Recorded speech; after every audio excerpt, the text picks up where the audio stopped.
মহাকাশের নিঃশব্দতা নিয়ে দীর্ঘদিনের বিশ্বাসের চমকপ্রদ পরিবর্তন কথা জানিয়েছে মার্কিন গবেষণা সংস্থা নাসা। সম্প্রতি তাদের গবেষণায় উঠে এসেছে, মহাকাশে প্রতিনিয়ত শব্দ হচ্ছে।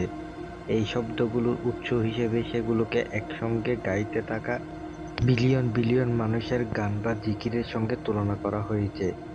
নাসা এই শব্দগুলোকে রেকর্ড করেছে, যা জিকিরের ধ্বনির মতো।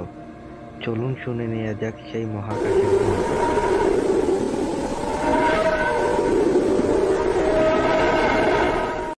অথচ প্রায় 1400 বছর আগে হযরত মুহাম্মদ সাল্লাল্লাহু আলাইহি ওয়াসাল্লাম এই শব্দের বর্ণনা দিয়েছিল, যা এখন নাসার গবেষণায় প্রমাণিত হচ্ছে।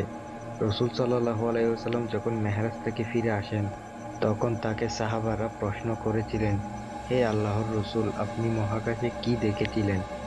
হযরত মুহাম্মদ সাল্লাল্লাহু আলাইহি ওয়াসাল্লাম বলেন, আমি যা দেখেছি তোমরা তা দেখোনি, আমি যা শুনেছি তা তোমরা শোনো না।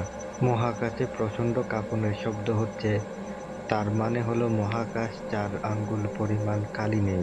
জায়গায় ফেরেশতারা সিজদায় আছেন এবং আল্লাহর জিকির করছেন।